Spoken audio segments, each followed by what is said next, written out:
តោបរាំងធម្មទេសនាំងទេសសាមៈលំដាប់បន្ត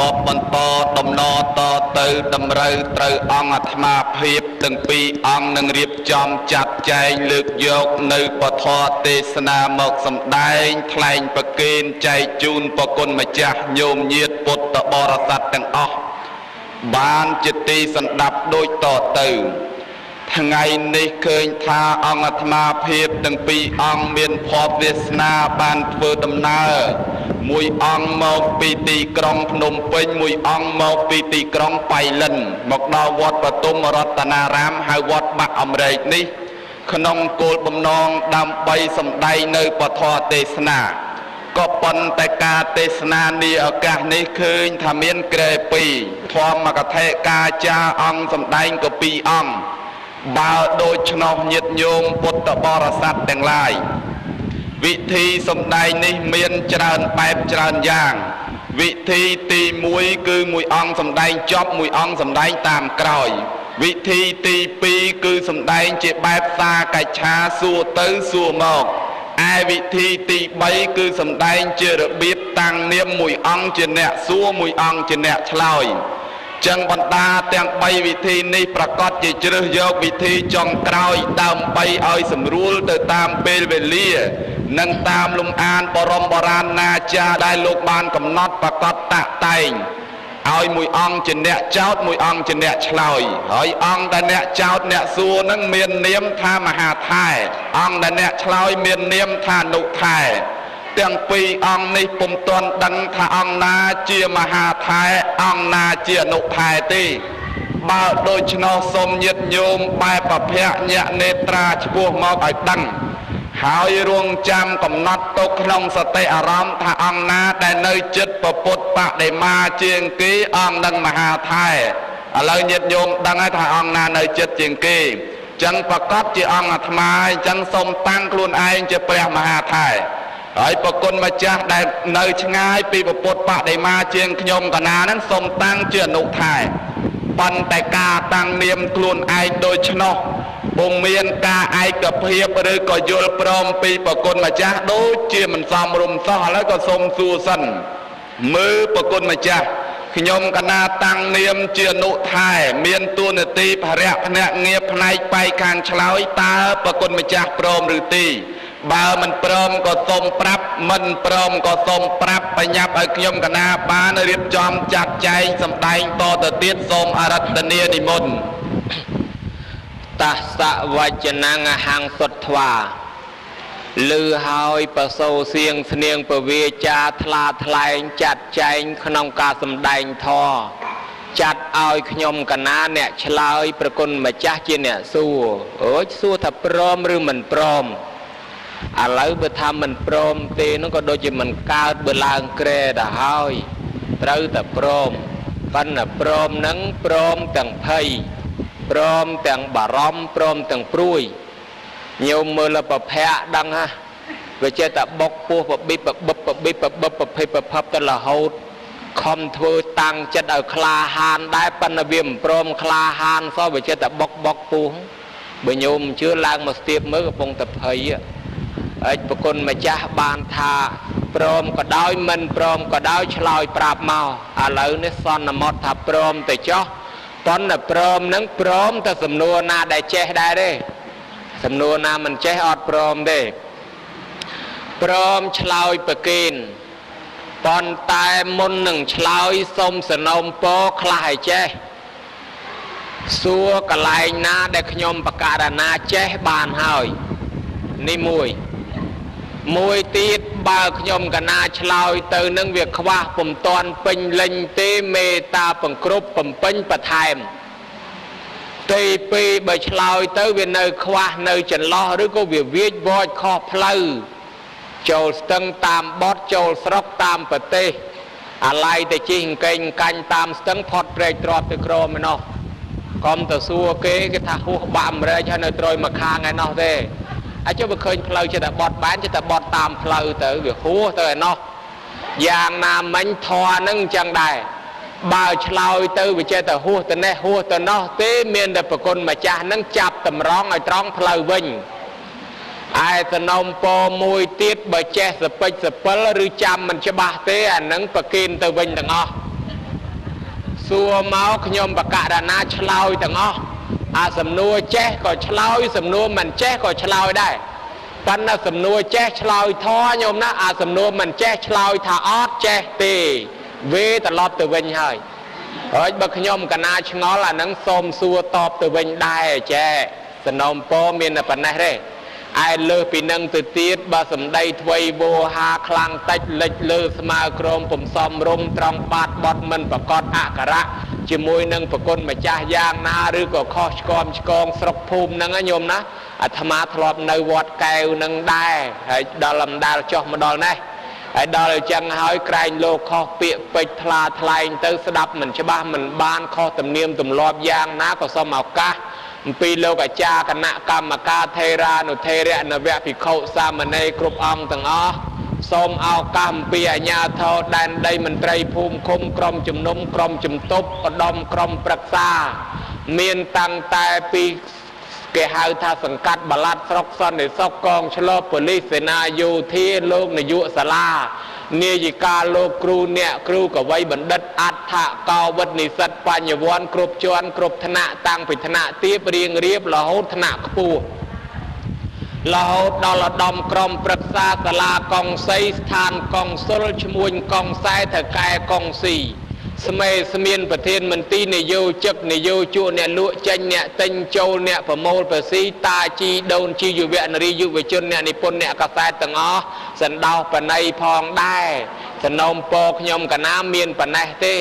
បើប្រគុណម្ចាស់យល់ព្រមខ្ញុំកណានឹងទទួលសម្ដែងបានសូមនិមន្តជ្រាបសាធុជ្រាបហើយព្រមហើយឥឡូវបើអនុថែព្រមហើយកុំឲ្យខាតពេលវេលាសំណួរនឹងត្រៀមបញ្ចេញទៅជាបន្តទៅតាមកម្មពិធីបុណ្យហើយទឹកដីនេះជាទឹកដីដំបងផងដែរញាតិញោមជាពុទ្ធបរិស័ទគេថាចូលស្ទឹងតាមបត់ចូលស្រុកតាមប្រទេសនេះសំដែងក្រែពីនេះចង់ឲ្យត្រូវទាំងអស់ប៉ុន្តែខ្លាចត្រូវខាងប្រុសខុសខាងស្រីត្រូវខាងយាយខុសខាងតាបើផ្គាប់ខាងលោកអាចារ្យក្រែងលោកខុសខាងដូនជីបើផ្គាប់ខាងយុវនារីក្រែងលោកខុសខាងយុវជនបើផ្គាប់ខាងអ្នកនិពន្ធក្រែងលោកខុសខាងអ្នកកសែតណាក៏ឆ្ងល់ទៀតមុននឹងគេធ្វើអ្វីក៏ដោយគេតែងតែសូត្រអ្នកមោតស្សៈភគវៈតោអរហតោសម្មាសម្ពុទ្ធស្សៈជានិច្ចឆ្ងល់ថាហេតុអីបានគេធ្វើអីគេតែងតែសូត្រអ្នកមោមុនអញ្ចឹងអនុថែសូមវិសាចនីហេតុអីបានសូត្រអ្នកមោមុនគេហើយវាធម្មតាយើងគិតមើលទៅថាបាវចនារបស់ប្រទេសជាតិគេមុននឹងសរសេរលិខិតផ្លូវការគេដាក់ថាព្រះរាជាណាចក្រកម្ពុជាជាតិសាសនាព្រះមហាក្សត្រហើយពីជំនាន់មុននោះជំនាន់សាធារណរដ្ឋកម្ពុជាឯករាជ្យសេរីភាពសន្តិភាពសុភមង្គលហើយដល់មកយើងនេះជាតិសាសនាព្រះមហាក្សត្រនេះគេហៅថាពាក្យបាវចនាពាក្យនាំឯសាសនាយើងអ្នកណាជាអ្នកមេនាំអ្នកណាជាមេសាសនាគឺប្រពុតជាមេសាសនាអីចឹងគេធ្វើអីក៏គេគោរពគុណគ្រូដែរប្រគុណម្ចាស់ដើរលបមើលអ្នកលេងភ្លេងមុននឹងលេងក៏គិរៀបពិស្ណុការសែនថ្វាយគ្រូគេដែរដោយគេយល់ថាពិស្ណុការហ្នឹងមេភ្លេងហើយអ្នកធ្វើសំណង់អ្នកធ្វើអីតាំងពីជីកគុកធ្វើរួងធ្វើផ្ទះសបែងអីក៏គេសុំទឹកសុំដីជ័យភូមិដែរហើយចឹងគេមុននឹងធ្វើអីគេគោរពមុនដូចជាយើងមុននឹងនិយាយមិញចឹងប្រគុណម្ចាស់មិនសុំគោរពដែរអានេះកិច្ចអ្នកមោខាងដើមនេះគឺជាកិច្ចគោរពដល់ព្រះពុទ្ធជាម្ចាស់ជាមេសាសនាជាមុនអញ្ចឹងកម្មវិធីអីក៏ដោយគេត្រូវតែគោរពព្រះពុទ្ធនឹងជាមុនអញ្ចឹងដែរដើម្បីឲ្យវាកើតកើនជាបុណ្យកុសលផងសមនឹងឋានៈដែលយើងគួរគោរពបានជាគេសូត្រអ្នកមោនឹងមុននោះណាអង្គម្ចាស់សូមជ្រាបសាធុតេខោហោសេឆ្លាតមែនឆ្លើយមកត្រូវហើយញោមអ្វីទាំងអស់អាស្រ័យទៅលើការគោរពអញ្ចឹងសូត្រអ្នកមោហ្នឹងគឺស្ថិតនៅការគោរពប៉ុន្តែខ្ញុំកណាឆ្ងល់ទៀតឆ្ងល់ថាអ្នកមោហ្នឹងតើមានកំណើតពីណាមកអនុថែប្អូនសូមនិមន្តឆ្លើយអន្តេថេរៈ អ្នកមូនឹងមានកំណើតពីត្រឹមណាមកអ្នកមូនឹងមានកំណើតត្រឹមពីគេសោតមកណាអង្គម្ចាស់សូមជ្រាបសាធុមិនតាន់ជ្រាបទេដឹងអាគេហើយសោតប៉ុន្តែចង់ដឹងថាគេនោះអ្នកណារកគេនៅឃើញមើលអនុថែសូមវិសាចនីគេនឹងចម្រោះគ្នាបានន័យថាឯចេះអ្នកមូមួយម៉ាត់នឹងយើងប្រែថារីកិរិយានមស្ការថ្វាយបង្គំចំពោះព្រះពុទ្ធញោមណាព្រះដ៏មានពភាអង្គនោះដែលព្រះអង្គត្រាស់ដឹងនៅញយធម៌ទាំងពួងអត់មានគ្រូអាចារ្យណាបរៀនព្រានបដៅព្រះអង្គទេពាក្យទាំងអស់ហ្នឹងកើតឡើងមកពីបុគ្គល5នាក់អ្នកពូលគោរពព្រះពុទ្ធអ្នកមោសាតាករិយៈឃើញថាព្រះពុទ្ធត្រាស់ដឹងឲ្យជ្រះថ្លាជាងគេអញ្ចឹងថ្វាយអង្គមព្រះពុទ្ធតអ្នកមោតែប៉ុណ្ណឹងព្រះថារីកិរិយានមស្ការអូយដល់តរិហុអសរិនដែលតាមផ្ចាញ់ព្រះអង្គសម្បើមញោមណាគេថាគេធំណាស់គេមិនចង់ទៅមើលព្រះគេខ្លាចអោនទៅកិច្ចកគេនោះពីព្រោះឯងវាធំវាខ្ពស់ពេកមិនចង់ទៅមើលព្រះខ្លាចព្រះនឹងតូចទាបពិបាកទៅហើយម្យ៉ាងចូលមិនចោះខ្លោងទ្វារវត្តចេតពុនដល់តែគេចង់ដឹងទៅញោមមកទៅលបមើលព្រះព្រះអង្គសំដែងរិទ្ធញោមមកងើយមើលព្រះចង់បាក់កវិញព្រះអង្គផ្ទុំនៅលើក្រែរិហួរអរិនងើយមើលសឹងមិនឃើញគឺឃើញព្រះអង្គអស្ចារ្យម្លេះចាំមើលព្រះអង្គសាកទេមិនដឹងចាំលបមើលព្រះអង្គទៅបិណ្ឌបាតមើលប៉ុណ្ណាឃើញព្រះអង្គទៅបិណ្ឌបាតកាន់ធំកាប់ដើមអាស័យ100 1000តគ្នាមើលកពុះអាស័យនឹងអត់នៅតែតមិនដល់ញោមឃើញដែរដល់អញ្ចឹងបានជាវាមានរឿងដំណាលថារិហូអសរិននឹងតោងយពព្រះអង្គទៅដល់ឋានព្រំទៅមើលព្រំមួយធំជាងព្រះអង្គទៅទៀតនោះអមិនទៅរិហូអសរិនជ្រះថ្លានឹងព្រះអង្គពេកក៏នមស្ការថ្វាយអង្គមព្រះអង្គថាតាសាងប្រែថាអង្គនោះបានន័យថាអង្គនឹងត្រាស់ដឹងអ្នកត្រាស់ដឹងគេគោរពភគវៈតោនោះស្ដេចចាតុមហារាជទាំង4ដែលលោកអាចារ្យតែងទៅហៅប្របាទថតរតៈប្របាទវិរូបកៈកវេរៈនិងប្របាទវិរុលហកៈ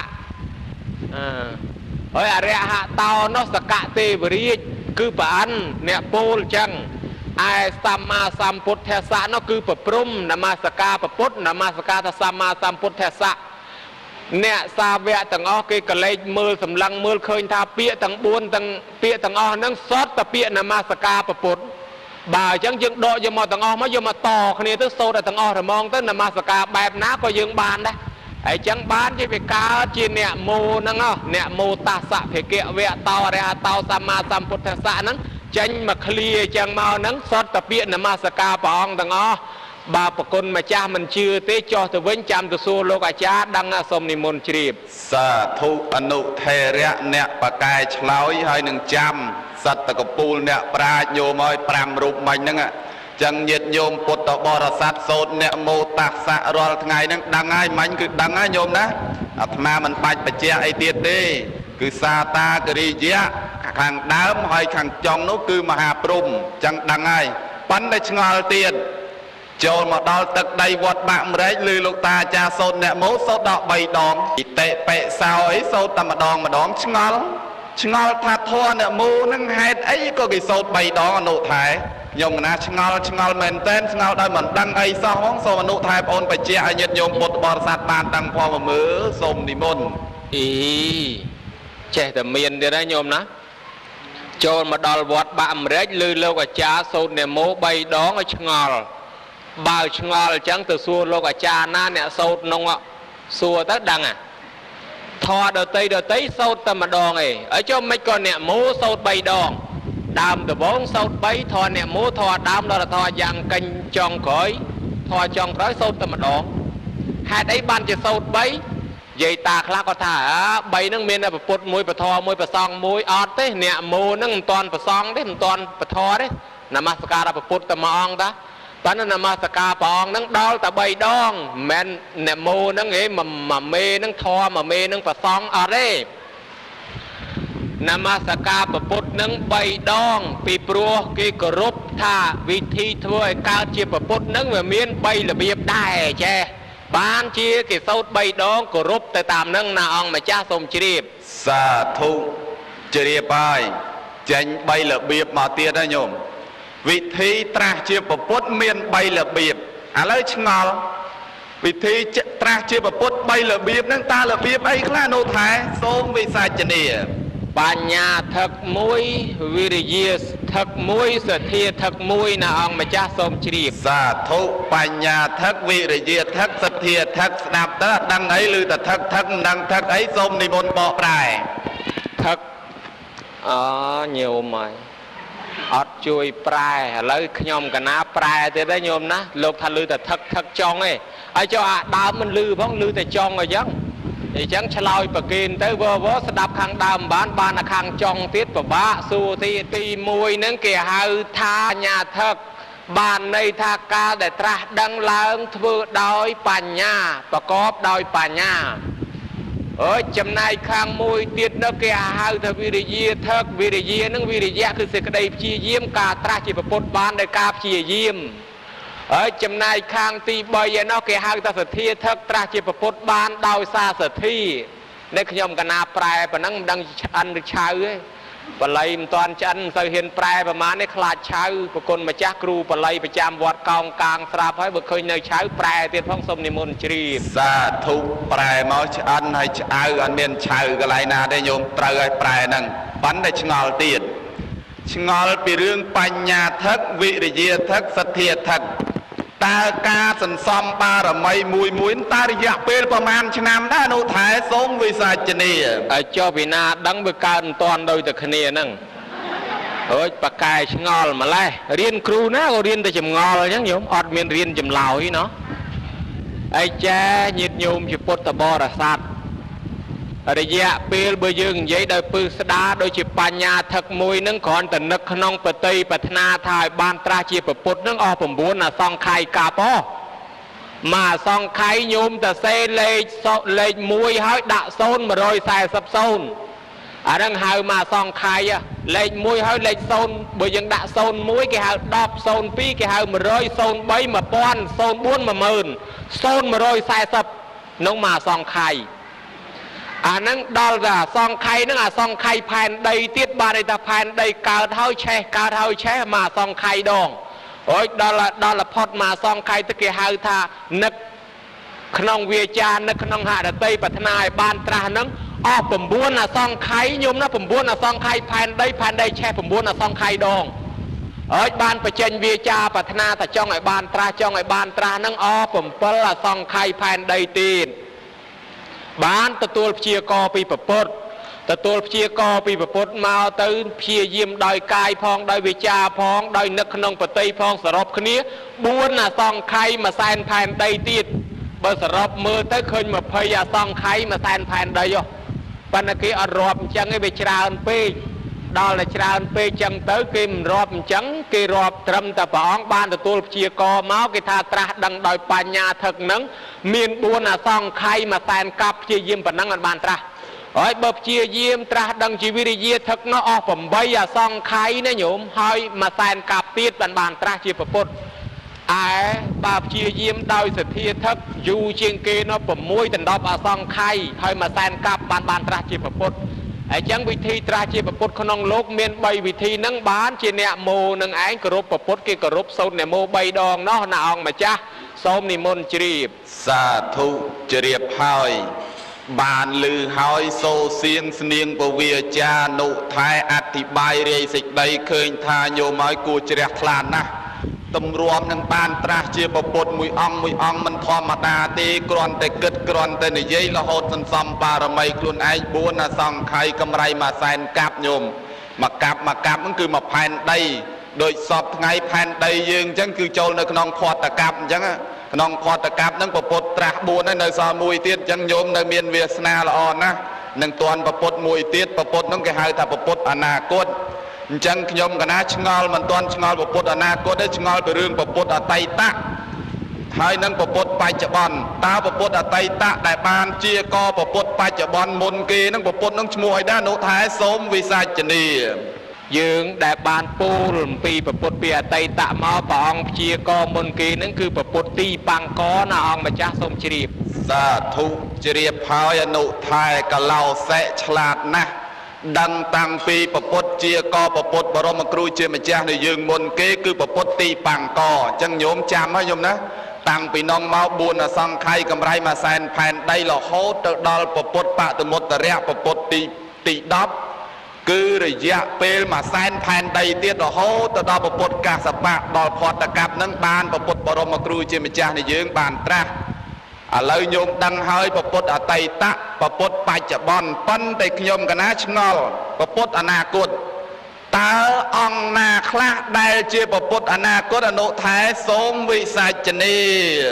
បងបានសម្ដែងមកអ្នកនឹងត្រៀមត្រាស់ជាពពុទ្ធក្នុងខាងមុខនឹងមានចំនួន10រូបប្រហែលជាញាតិញោមដឹងទាំងអស់គ្នាហើយគឺផុតពីព្រះយើងទៅគឺព្រះសិអាញោមមិនអញ្ចឹងណាព្រះសិអានឹងជាតិមុនជាអចិត្តភិក្ខុអចិត្តភិក្ខុនឹងដល់ពេលសម័យក្រោយមកទៀតនឹងបានត្រាស់ជាពពុទ្ធពនាមព្រះសិអានឹងឯងយើងហៅថាព្រះអរិយមេត្រីឯពពុទ្ធទី2ញាតិញោមខ្លះក៏ប្រហែលជាមិនស្គាល់ដែរឈ្មោះរាមព្រាមនឹងបានត្រាស់ជាពពុទ្ធឈ្មោះរាមសម្ពុទ្ធនេះពពុទ្ធទី2ឯពពុទ្ធទី3គឺស្ដេចបសេនតិកោសលនេះដែលយើងឮលោកទេសនាថាបសេនតិកោសលនឹងបានត្រាស់ជាពពុទ្ធមួយអង្គដែរពនាមធម្មរាជាឯពពុទ្ធទី4គឺមេរាធិរាជដែលតាមផ្ចាញ់ព្រះអង្គកាលពីព្រះអង្គគង់នៅតាមតែផ្ចាញ់ព្រះអង្គសពបែបយ៉ាងនឹងញោមចេះតែផ្ចាញ់ផ្ចាល់រហូតដល់ភិក្ខុសង្ឃចង់សម្ដែងធម៌អីចឹងទៅស្រាប់តែចង់ស្ដាប់ធម៌អីមានឹងមកផ្ចាញ់មិនឲ្យភិក្ខុសង្ឃបានស្ដាប់ជួនកាលធ្វើជាគោមកដេញជុលជួនកាលធ្វើជាភ្លៀងធ្វើជាផ្គរប៉ុន្តែមានឹងចាញ់រិទ្ធព្រះអង្គជំនាន់ក្រោយមកទៀតជំនាន់ព្រះឧបគុតដែលបនឆ្លងចេតិយនោះឆ្លងចេតិយព្រះធម្មមាសោកនោះឧបគុតចាប់មានឹងចងជាប់ភ្នំដោយគម្រងស្បែកឆ្កែនោះអាមាខំឬស្អុយទាញមិនរួចមិនដាច់ពីចំណងឧបគុតនោះក៏ចាញ់ឧបគុតនោះចាញ់ទៅសន្យាថាលែងមកលុកអុកឡុកកម្មវិធីបនណាបានឧបគុតដាក់ឲ្យចំណាំថ្ងៃក្រោយចំណាំមើលអាកន្លែងណាមានគេដាក់តុងគេដាក់អីហ្នឹងចំណាំតែកន្លែងហ្នឹងមានបនដែរអញ្ចឹងណែឯងមិនត្រូវមកអុកឡុកទេបានយើងធ្វើបនតែងតុងហ្នឹងញោមតែងតាំងពីមាត់ស្ទឹងមកហ្នឹងឲ្យឃើញថាអូកន្លែងនេះធ្វើបនអញ្ចឹងមានណាដែលវាប្រងមករករឿងក៏វាអត់ហ៊ានចូលឃើញតែតុងហ្នឹងខ្លាចតែហ្មងមានហ្នឹងបានត្រាស់ជាពពុទ្ធមួយអង្គក្នុងកាលអនាគតញោមណាបានត្រាស់ដែរឈ្មោះធម្មសាមីនឹងមានរាជធិរាជនឹងដែលតាមផ្ចាញ់ព្រះអង្គឯពពុទ្ធទី5សម្ដែងមិញគឺរាហូអសរិននឹងបានត្រាស់ជាពពុទ្ធមួយអង្គដែរដែលមានពនាមថានិរតៈឯពពុទ្ធទី6នោះបានត្រាស់ជាពពុទ្ធមួយអង្គដែរគឺសោណព្រាមនឹងមានឈ្មោះបានត្រាស់ជាពពុទ្ធទៅឈ្មោះថារាំងសីមនីញោមឯមួយទៀតសុភូតព្រាមនឹងក៏បានត្រាស់ជាពពុទ្ធឈ្មោះថាទេវទេពសម្មាសម្ពុទ្ធឯចំណែកខាងទី7នោះតោតេយព្រាមញោមធ្លាប់ស្ដាប់លោកទេសអាសាលឺសំដែងលោកសំដែងថាសុភមៈមាននុបកូនតោតេយព្រាម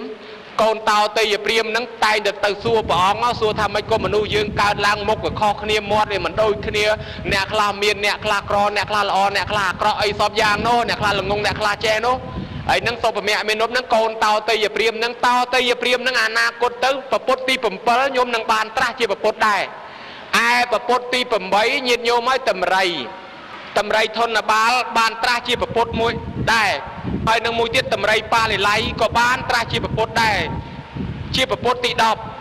អញ្ចឹងពុទ្ធបរិស័ទជ្រាបស្រាប់ហើយព្រះសម្មាសម្ពុទ្ធដែលព្រះអង្គទ្រង់សម្ដែងមកមានពិតប្រកបក្នុងខាងមុខនឹងដែលយើងបានរាប់ត្រួសមិញនឹងញាតិញោមជួយរាប់មើលមាន10អចិត្តភិក្ខុត្រាស់ជាព្រះសិអារាមព្រាមនឹងបានត្រាស់ជារាមសម្មាសម្ពុទ្ធស្ដេចបសេនតិកោសលបានត្រាស់ជាពពុទ្ធពនាមធម្មរាជាឯរាហូអសរិនបានត្រាស់ជាពពុទ្ធនោះពនាមនិរតៈឯមេរាធិរាជបានត្រាស់ជាពពុទ្ធពនាមធម្មសាមីឯសោណព្រាមនោះក៏ត្រាស់ជាពពុទ្ធនោះពនាមរាំងសីមនីឯសុភូតព្រាមនោះក៏បានត្រាស់ជាពពុទ្ធពនាមទេវៈគឺទេវទេពហើយបានតម្រៃបាលីល័យនឹងក៏បានតម្រៃធនបាលក៏បានត្រាស់ជាពពុទ្ធឯតម្រៃបាលីល័យនឹងក៏បានត្រាស់ជាពពុទ្ធដែរបើយើងរាប់ទៅឃើញថា10អង្គនឹងបានត្រាស់នៅក្នុងពេលអនាគតណាញោមណាចឹងសូមមហាថែទានជ្រាបនៅខ្វះនៅចន្លោះអីមេត្តាបំពេញឲ្យកំពុងញាត់ឲ្យណែនសូមនិមន្តកោវិតោអនុថេរោអនុថែប្អូនឲ្យឆ្លាតអីក៏ឆ្លាតម្លេះចាំអីក៏ចាំម្លេះដឹងតាំងពីពពុទ្ធអតីតពពុទ្ធបច្ចុប្បន្នពពុទ្ធអនាគតដឹងទៀតញោម អំណះទៅមាន10អង្គទៀតណាញាតិញោមពុទ្ធបរិស័ទទាំងឡាយខំប្រឹងសន្សំបុណ្យបារមីដើម្បីឲ្យបានជួបពុទ្ធជួបនឹងព្រះច្បាស់នឹងធម៌ចិត្តល្អអាយុឲ្យវែងទៅញោមឲ្យបានជួបពុទ្ធបានត្រាស់ដឹងមគ្គផលអង្គេយាត្រាទៅកាន់ព្រះនិព្វានកើតចាស់ឈឺស្លាប់គួរធុញណាស់កើតឲ្យចាស់ចាស់ហើយឈឺឈឺហើយស្លាប់ស្លាប់ហើយកើតទៀតបានជាមានពុទ្ធត្រាស់នឹងដឹងហើយថាពុទ្ធទាំង10អង្គអនាគតនឹងដឹងថាបានត្រាស់ជាក់ច្បាស់ណាស់ពួកពុទ្ធបានជាកប៉ុន្តែខ្ញុំកណាឆ្ងល់ពុទ្ធទាំង10អង្គហ្នឹងតើត្រាស់ដឹងក្រោមដើមណាខ្លះទៅអនុថែសូមវិសាចនីពុទ្ធទាំង10អង្គហ្នឹងត្រាស់ក្រោមដើមឈើសូមនិមន្តជ្រាបដើមឈើដឹងតែដើមឈើប៉ុន្តែដើមឈើនឹងឈើអីខ្លះអនុថែសូមនិមន្តឆ្លើយដើមពោធិព្រឹក្សសូមនិមន្តជ្រាបសាធុពោធិព្រឹក្សមានន័យថាដើមតែពុទ្ធត្រាស់ដឹងឧទាហរណ៍ពុទ្ធបរមគ្រូជាម្ចាស់នៃយើងត្រាស់ដឹងក្រោមដើមអសត្តព្រឹក្សដើមស្លឹកត្រចៀកសេះប៉ុន្តែដោយពុទ្ធត្រាស់ដឹងក្រោមហ្នឹងគេហៅថាពោធិព្រឹក្សចឹងសំណួរហ្នឹងដឹងតែពោធិព្រឹក្សប៉ុន្តែមុននឹងពោធិព្រឹក្សហ្នឹងតើដើមអីដែលពុទ្ធត្រាស់ដឹងមុនคล้ายជាពោធិព្រឹក្សនឹងទៀតអនុថែសូមនិមន្តបកស្រាយមានចឹងមែនញោមណាពីដើមពុទ្ធអង្គខ្លះត្រាស់ក្រោមដើមស្ដៅដែរហើយបើត្រាស់ក្រោមដើមស្ដៅហ្នឹងគេថាពោធិព្រឹក្សអាដើមពោយើងសពថ្ងៃហ្នឹងពីដើមគេហៅថាដើមអសដ្ឋៈទេដើមអសដ្ឋៈដល់ព្រះអង្គត្រាស់ក្រោមហ្នឹងគេហៅថាដើមហ្នឹងជាដើមពោអញ្ចឹងបើព្រះអង្គត្រាស់ក្រោមដើមណាក៏គេហៅដើមហ្នឹងដើមពោហើយឥឡូវពុទ្ធ10អង្គអនាគតទៅហ្នឹងព្រះសិអាមេត្រីត្រាស់ក្រោមដើមគេហៅថានាគរុក្ខៈដើមហ្នឹងគឺដើមខ្ទឹងញាតិញោមស្គាល់ទេដើមខ្ទឹងបើញោមមិនស្គាល់ដើមខ្ទឹងទេញោមធ្វើដំណើរទៅស្រុកសង្កែទៅវត្តអូតបងញោមវត្តសន្តិវ័នភូមិអូតបង2ឃុំអូតបងស្រុកសង្កែនៅក្បែរចេតិយនោះដើមខ្ទឹងប្រវត្តិរដ្ឋប៉ុនសម្ភារយកមកដាំតាំងពីដើមនៅទល់សប្តាហ៍នោះទៅយកពីឥណ្ឌាមកញោមណាដើមខ្ទឹងនៅទល់សប្តាហ៍ហ្នឹងគឺពុទ្ធយើងព្រះសិអាមេត្រីហ្នឹងគឺត្រាស់ក្រោមដើមខ្ទឹងឯរៀមមកព្រាបត្រាស់ក្រោមដើមច័ន្ទយើងហ្នឹងដើមច័ន្ទម៉ាក់ប៉ែនកូលេនលៀងសាទដើមច័ន្ទយើងហ្នឹងអនាគតទៅក៏ដើមពោដែរណានាគោរពឲ្យហើយទៅឃើញដើមច័ន្ទអីគោរពក៏បានដែរញោមណាហើយចំណែកខាងប្រទេសនទីកោសលបានត្រាស់ក្រោមដើមខ្ទឹងដែរនាគរុក្ខោគឺដើមខ្ទឹងដែរនឹងបានត្រាស់ក្រោមដើមខ្ទឹងដូចគ្នាចឹងដែរឯចំណែកខាងមេរាធិរាជនោះបានត្រាស់ជាពុទ្ធពនាមធម្មសាមីគឺក្រោមដើមរាំងភ្នំដែលយើងហៅថាសាលៈហ្នឹងដើមសាលៈហ្នឹងតទៅមុខក៏គឺជាដើមក៏គឺគេហៅថាដើមពោធិព្រឹក្សដែរឯចំណែកខាងរាហូអសរិនបានត្រាស់ក្រោមដើមច័ន្ទដែរញោមដើមច័ន្ទឯចំណែកខាងសោនព្រាមនោះបានត្រាស់ជាពុទ្ធមួយអង្គពនាមរាំងសីមនីនោះគឺត្រាស់ក្រោមដើមលៀបដើមលៀបហ្នឹងបើញោមមិនស្គាល់ទេញោមទៅភ្នំពេញនៅមុខវត្តបតុមញោមណាខាងកើតកត់សម្ដេចព្រះសង្ឃរាជហ្នឹងនៅសួនច្បារហ្នឹងមានដើមជ្រៃលៀបនៅហ្នឹងអាហ្នឹងគេហៅដើមលៀបជាពោធិព្រឹក្សអនាគតទៅព្រះអង្គត្រាស់ក្រោមដើមហ្នឹងឯសុភូតព្រាមត្រាស់ក្រោមដើមចបាផ្កាក្អូបនោះញោមក៏ធ្លាប់ដឹងដែរហើយចំណែកខាងតោតេយព្រាមត្រាស់ក្រោមដើមជានាងដើមជានាងហ្នឹងស្រុកខ្លះគេហៅដើមភ្លៅនាងដើមហ្នឹងអាត្មាដូចជាមិនទាន់ច្បាស់ដែរញោមមានដែរធ្លាប់ដឹងថាមានដែរប៉ុន្តែខ្លួនឯងក៏ស្គាល់មិនទាន់ច្បាស់ដែរដើមជានាងឬដើមភ្លៅនាងហ្នឹងហើយតម្រៃធនបាលនោះក៏បានត្រាស់ដែរត្រាស់ក្រោមដើមនិក្រូតភាសាបាលីថានិក្រូតគឺខ្មែរយើងថាដើមជ្រៃហើយចំណែកខាងតម្រៃបាលិលាយកៈនោះក៏បានត្រាស់ក្រោមដើមខ្ទឹងនឹងដែរណាអង្គម្ចាស់សូមនិមន្តជ្រាបសន្តរង្ខវៈអ្នកបកែណាស់ដឹងអស់ហើយញោមដើមលៀបដើមខ្ទឹងឯដឹងទាំងអស់ឥឡូវសំណួរចេញទៅទៀតហើយបើដឹងទាំងអស់ចឹងអត់មានបន្ថែមព្រោះត្រូវណាអនុថែបានពោលស្ដីថ្លាថ្លែងមកនោះអត់មានកន្លែងណាខុសទេចាប់ពីក្បាលសំណួរទី1រហូតដល់ឥឡូវឮតែពុទ្ធប៉ុន្តែថ្ងៃនេះមានបុណ្យពុទ្ធាពិស័យផងបើមិនសួរពីរឿងពុទ្ធឲ្យអស់ដូចជាមិនអស់ចិត្តឥឡូវសួរពុទ្ធទៀតហើយអនុថែពុទ្ធហ្នឹងតើមានប្រមាណរចនាបថដែរនោះថែសូមវិសាចនីសួរពុទ្ធក៏សួរខ្ញុំកណាហ្នឹងព្រោះមិញឮថាបនពុទ្ធាពិស័យផងដូច្នេះសួរពុទ្ធទៀតបើសួរពុទ្ធសួរទៅកុំបើសួរខ្ញុំកណាបើសួរខ្ញុំកណាបានខ្ញុំកណាឆ្លើយបើសួរពុទ្ធតើពុទ្ធឆ្លើយប៉ុន្តែតំណងជាសួរខ្ញុំកណាទេសួរថាពុទ្ធនឹងមានរចនាបថក្រែងទៅសួរជាងបានដឹងព្រោះជាងគេអ្នកធ្វើបើតាមយើងរៀបរាប់មក8រចនាបថក៏មាន9រចនាបថក៏មានដែរណាអង្គម្ចាស់សូមជ្រាបសាធុជ្រាបហើយ8រចនាបថក៏មាន9រចនាបថក៏មានចឹងចង់អនុថែ បកស្រាយ8រចនាបថរចនាបថអ្វីខ្លះ9រចនាបថហ្នឹងបន្ថែមរចនាបថអីទៀតបានឡើងជា9សូមឆ្លើយរចនាបថព្រះនឹងឯង8រចនាបថញាតិញោមធ្លាប់ឃើញចាំជួយរាប់អាត្មាញោមបើរាប់ខ្វះចាំជួយបោះប្រយ៉ងផងញោមណាប្រគុណម្ចាស់ហ្នឹងបកែសួរហើយតែសួរមិនស្រួលឆ្លើយមិនរួចហ្នឹងខ្មាស់ញោមហើយអាត្មាអញ្ចឹងតើញោមចាំជួយរាប់ដែលយើងតាមឃើញតាមពហិតាមវត្តតាមគំនូមកទី1យើងហៅថាពុទ្ធរូបសមាធិសមាធិនឹងបល័យសំស្ក្រឹតគេហៅថាវិតរកមុទ្រាបងគង់ប្រភ្នែនពេនប្របាទប្រហោះស្ដាំដាក់លើប្រហោះឆ្វេងប្របាទស្ដាំដាក់លើប្របាទឆ្វេងថ្មិចបណេតនឹងសមាធិរចនាបថ1ទៅហើយមួយទៀតដូចយើងកំពុងតែឃើញនេះប្រហោះឆ្វេងដាក់ទៅលើប្របាទប៉ុន្តែប្រហោះស្ដាំសំយ៉ងចោះហើយគង់ដូចប្រភ្នែនអញ្ចឹងដែរនេះគេឲ្យឈ្មោះថារចនាបថផ្ចាញ់មាដែលក្នុងបល័យគេហៅថាមាថាធម្មចក្រមុទ្រាដែលរូបព្រះអង្គសម្ដែងធម្មចក្រណារូបព្រះអង្គទេសនាគឺមានលើកដៃជាកាយវិការលើកប្រហោះជាកាយវិការឡើងហើយច្រើនដាក់បញ្ញវគិព័ទ្ធជុំវិញអាហ្នឹងគឺពុទ្ធរូបធម្មចក្រមុទ្រាគឺសម្ដែងធម្មចក្រហើយចំណែកខាងទី4គេហៅថាបត្រាទានមុទ្រាគឺពុទ្ធរូបនិមន្តបណ្ឌបាតដែលគេឃើញថារូបនឹងជារូបឈរហើយអោបបាតឯចំណែកខាងទី5ដូចយើងកំពុងតែឃើញនេះគឺសយនមុទ្រា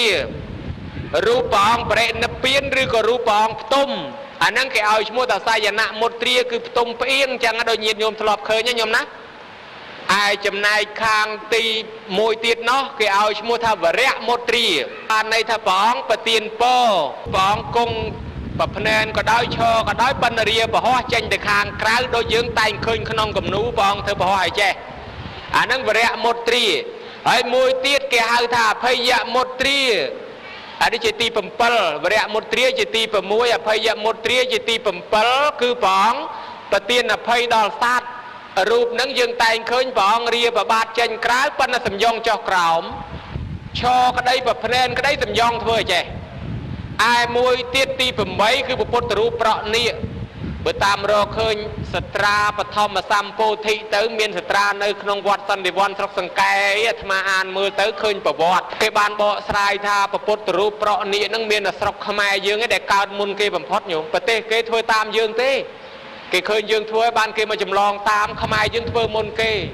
ដោយនឹកឃើញកាលព្រះអង្គគង់នៅស្រះមុជលិនហ្នឹងវាមានមេឃភ្លៀង7យប់7ថ្ងៃអានាគវានៅក្នុងទឹកហ្នឹងខ្លាចភ្លៀងទៅទឹកព្រះអង្គក៏ឡើងមកពាត់ជុំវិញព្រះអង្គពាត់ជុំវិញព្រះអង្គធ្វើអញ្ចឹងទៅបើកពពាធ្វើដបូលក្របពីលើហើយអញ្ចឹងតលតារាំងភ្លៀងបានប្រឡែងឯនាគហ្នឹងវានៅក្នុងស្រះហ្នឹងវាមានអាដើមរាំងស្រុកយើងដឹងជាមាននឹងអត់ស្តៀងដើមល្ងៀងដែរដើមរាំងគេធ្វើចាក់បាញ់ឆាវញោមត្រួយរាំងគេហូបហ្នឹងរាំងលក់ហ្នឹងរាំងលក់មកទៅក្រមប្រកាសជាមានណារាំងលក់ហ្នឹងបល័យគេថាមុជលិនដើមមុជលិនដល់អាស្រះហ្នឹងវាដោះដើមរាំងហ្នឹងបានគេហៅស្រះមុជលិនហើយដល់អានាគវានៅស្រះហ្នឹងបានគេហៅថាមុជលិនតានាគនោះហើយដល់អញ្ចឹងទៅគេនឹកឃើញរឿងហ្នឹងល្អគេនាំគ្នាកសាងពុទ្ធរូបប្រក់នាគប៉ុន្តែនឹកថាបើយកនាគពាត់ជុំវិញដោយរឿងហ្នឹងយើងមើលព្រះមិនឃើញហើយអញ្ចឹងឆ្នៃយកនាគហ្នឹងធ្វើជាបលាំងបងទៅឲ្យព្រះអង្គគង់នៅកដាលនៅពីលើទៅហើយបានបើកពពាបាំងពីលើបរទេសគេកាន់សាសនាដែរគេមកឃើញអញ្ចឹងគេនាំគ្នាចម្លងតាមយើងទៅអាហ្នឹងបរចនាបថទី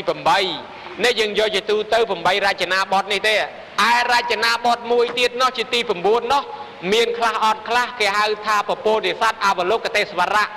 ឬក៏ខាងពុទ្ធសាសនាហិនយានយើងហៅថាពុទ្ធព្រះសិអាមេត្រីជាពោធិសត្វគេធ្វើរូបមានអលង្ការនោះគេថាជាទេវបុត្រនៅឡើយទេប៉ុន្តែអនាគតទៅព្រះសិអាមេត្រីហើយបើខាងមហាយានគេឲ្យឈ្មោះហៅថាអវលោកទេសវរៈពពោធិសត្វខ្ញុំកណាឆ្លើយមកប៉ុណ្ណឹងហ្នឹងប្រគុណម្ចាស់ឲ្យប្រៀបដូចសម្លអញ្ចឹងចង់ភៅខ្ញុំកណាចេះតែស្លតម្រូវអ្នកស្រុកកើតទេហើយដល់ឲ្យអ្នកស្រុកលិចហូបក្រែងដូចវាស្ទើអំបិលស្ទើពហុអីភ្លក់មើលផងបើវាខ្វះអីនិមន្តថែមទៀតសូមនិមន្តទទួលសាធុជរាបហើយទទួលហើយច្បាស់ហើយញាតិញោមជាពុទ្ធបរិស័ទដឹងហើយរចនាបថរបស់ពុទ្ធឥឡូវពុទ្ធខ្ញុំកណាទុកម្លាយសិនចុះខ្ញុំកណាសួរពីរឿងបន់ថ្ងៃនេះបន់ថ្ងៃនេះគឺបន់អភិសេក អ្វីទៅជាអភិសេកនេះមានប្រមាណយ៉ាងដែរនុថែប្អូនសូមវិសាចនាអ្វីទៅជាអភិសេកមានប្រមាណយ៉ាងអូយថាហើយថាបុណ្យថ្ងៃហ្នឹងបុណ្យអភិសេកអូយអ្វីទៅជាអភិសេកបុណ្យគឺអភិសេកមាន3យ៉ាងសូមជ្រាបសាធុដឹងថា3យ៉ាងហ្នឹងជ្រាបហើយអភិសេក3យ៉ាងសួរអភិសេកហ្នឹងប្រែថាម៉េចសូមឆ្លើយអភិសេកប្រែមកថាអីចេះ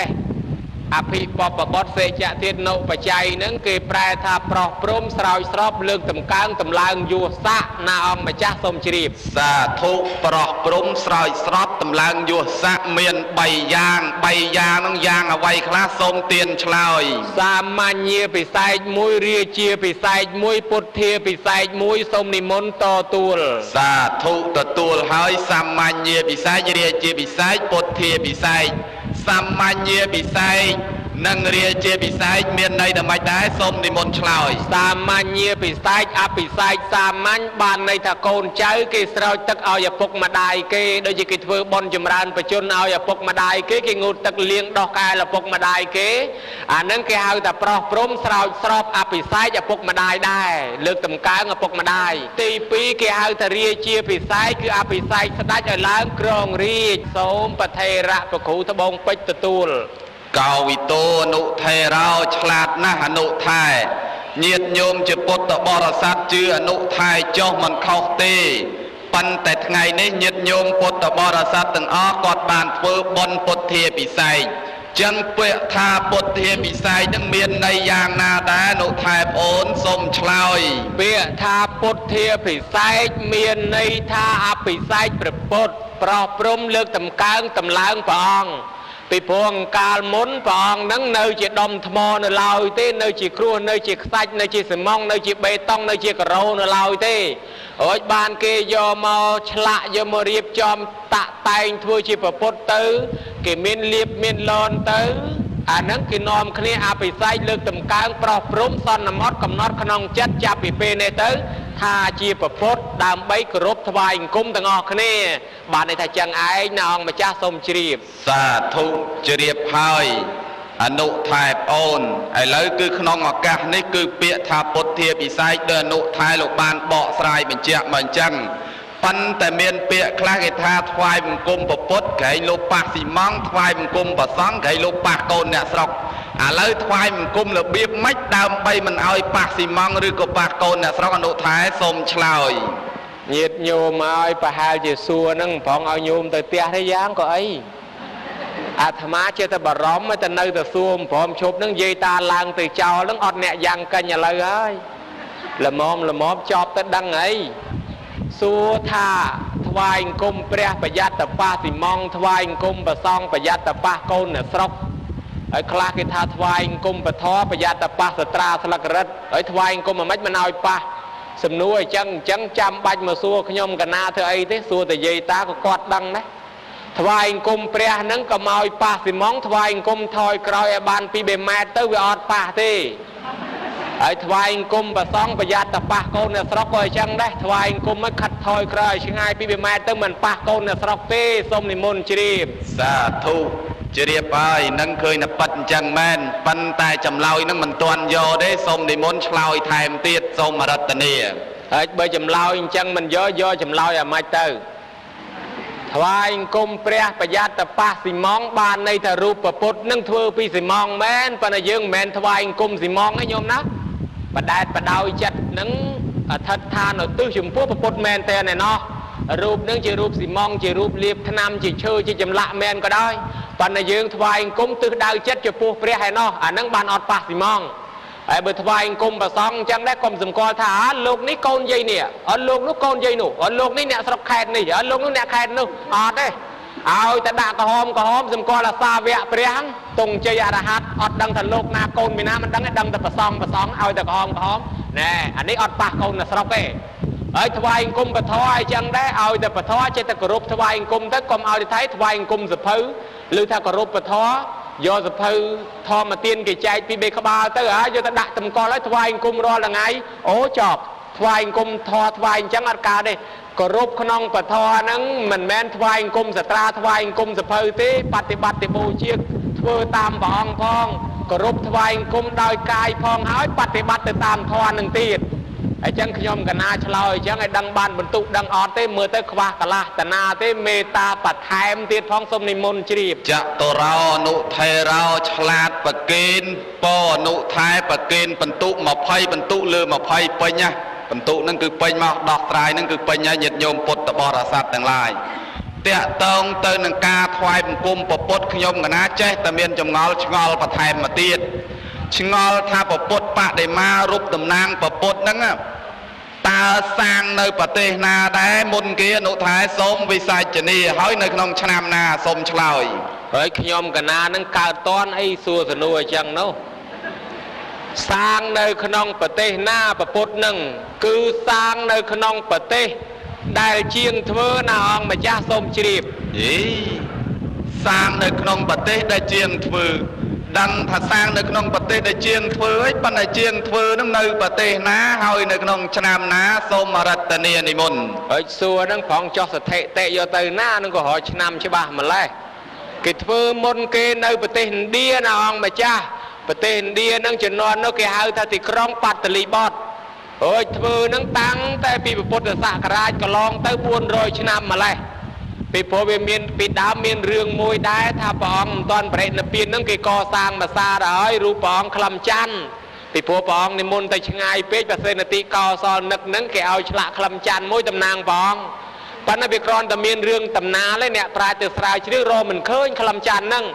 ដល់តែគេរកឃើញពិតប្រាកដពេលព្រះអង្គបរិនិព្វានទៅ400ឆ្នាំហ្នឹងមានជាងធ្វើនៅប្រទេសឥណ្ឌាសូមនិមន្តទទួលសាធុទទួលហើយជ្រាបហើយញាតិញោមក៏ដឹងពីពេលវេលាហើយដែរគឺក្រោយពុទ្ធសករាជ400ឆ្នាំបានមានព្រះពុទ្ធបដិមារូបតំណាងព្រះអង្គមកក្រោយពីនោះមកក៏បានរៀបចំធ្វើបុណ្យអភិសេកតើអ្នកណាធ្វើបុណ្យអភិសេកមុនគេអនុថែសូមឆ្លើយអ្នកធ្វើបុណ្យអភិសេកមុនគេគឺមនុស្សសូមទានជ្រាបមនុស្សមនុស្សក្នុងឈ្មោះអីសូមអនុថែឆ្លើយមកមើលសូមវិសាចនីមនុស្សឈ្មោះច្រើនអ្នកណាទៅដើររាប់អស់ប៉ុន្តែដឹងតែមេគេកាលនោះចេះមេគេគឺនាគកសែនថេរៈម៉ងពនាមនាគកសែនណាញោមនាគកសែនបានធ្វើព្រះពុទ្ធរូបព្រះពុទ្ធបានមកស្រុកខ្មែរយើងនេះគឺបកៅមរកតហ្នឹងជំនាន់នាគកសែនធ្វើហើយជំនាន់នោះឯងគឺមានពរាជានោះក៏បានជ្រះថ្លាដែរគឺក្រុងមីលិនក៏ជ្រះថ្លាចង់នាំគ្នាធ្វើព្រះពុទ្ធរូបមួយអង្គដល់តែចង់ធ្វើទៅក៏វាស្រាប់តែក្តៅដល់សកទេវរាជដោយសារពនាគកសែនថាទេព្រះអង្គមានបុណ្យបារមីអញ្ចឹងបើយើងយករបស់អន់មកធ្វើវាមិនកើតបើអញ្ចឹងចង់រករបស់ល្អមកធ្វើក្តៅដល់ព្រះអិនសកទេវរាជហោះចុះមកជាមួយនាតល័យទេវបុត្រមកសុំទទួលភារៈថាទេទុកឲ្យខ្ញុំព្រះអង្គជាអ្នកធ្វើឲ្យជាអ្នកទៅរករបស់ល្អមួយទៅបាតភ្នំព្រះសម័យបាតភ្នំវិបុលទៅដល់ប៉ះកែវមនីនេះល្អណាស់យកនៅទៅនោះអត់ឲ្យហើយអាហ្នឹងរបស់គេទុកស្ដេចចាស់អត់ឲ្យទេអត់ឲ្យយករបស់ហ្នឹងទៅឯនេះរបស់គេស្រាប់តែឃើញថ្មម្ដុំគេហៅថាកែវមរកតថ្មហ្នឹងពណ៌ខៀវដូចស្ដែកបាយ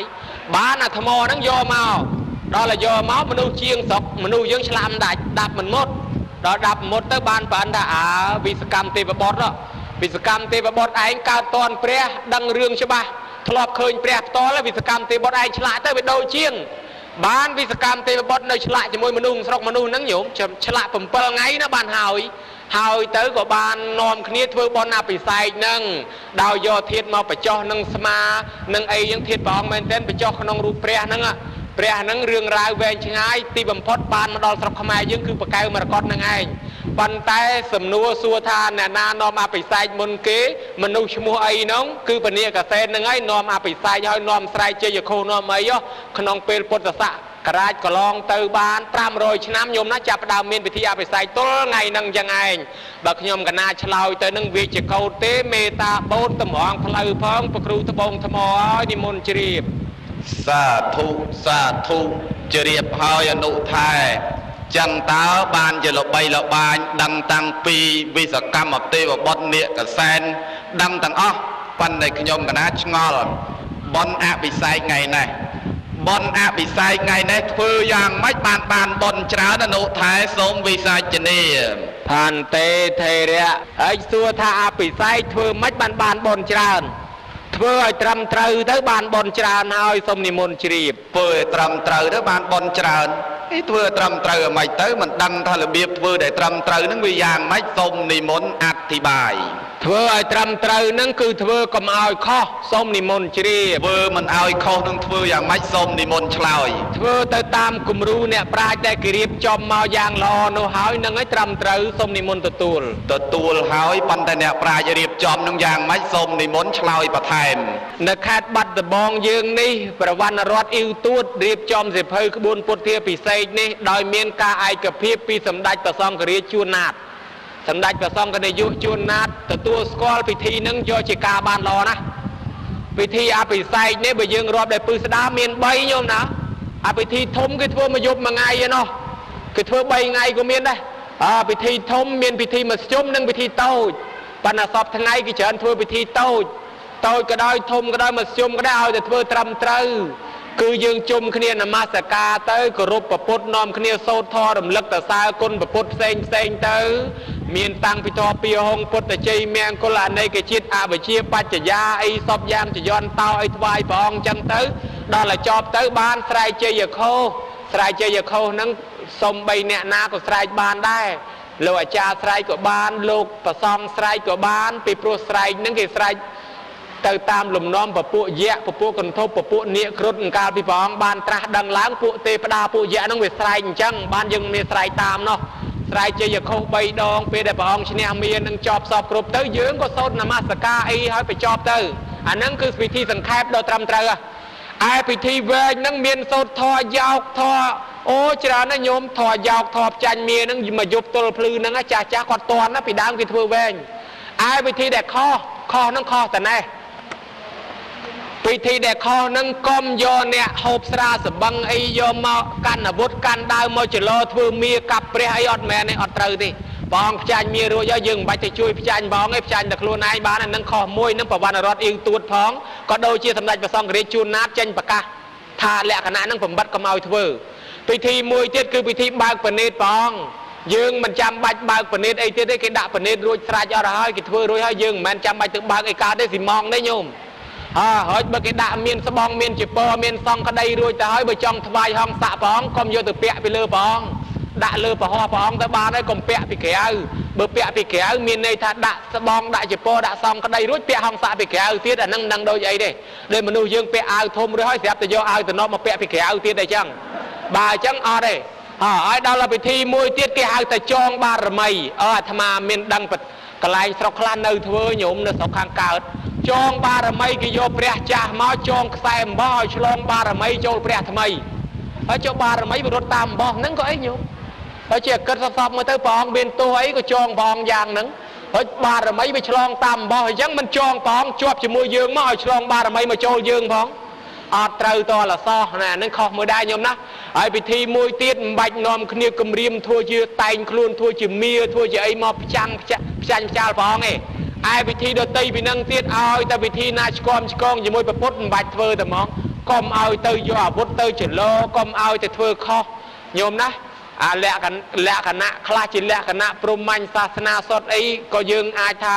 บำบัดเจ้าแต่มองก็บานได้จมพูเรื่องพุทธเทพิสัยก็เอายังย่อจมหายตอนแต่ย่อจมหายเรื่องไอ้โซมาโจลปองบ้านปองลางจีเปรให้ก่อนตรำเตยได้โยมนะ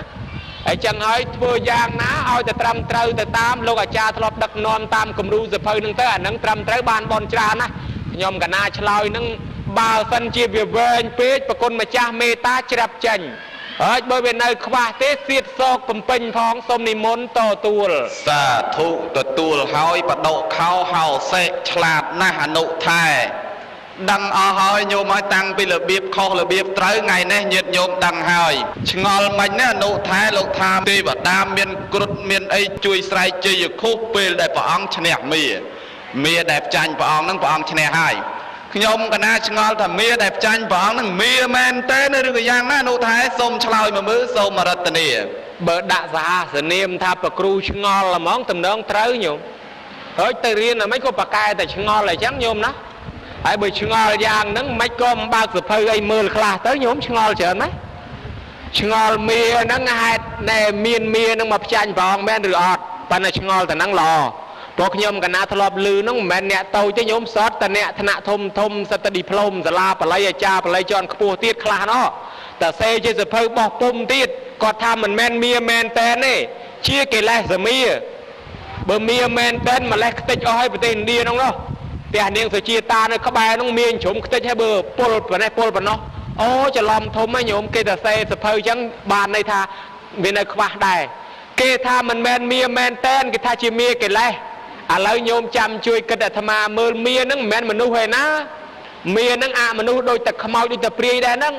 សម្ដេចព្រះសង្ឃរាជជួនណាតថានៅលើផែនដីយើងណាបើយើងមានមនុស្ស1លាននាក់ពួកព្រាយពួកអសូរកាយពួកប្រែត10លាននាក់នោះ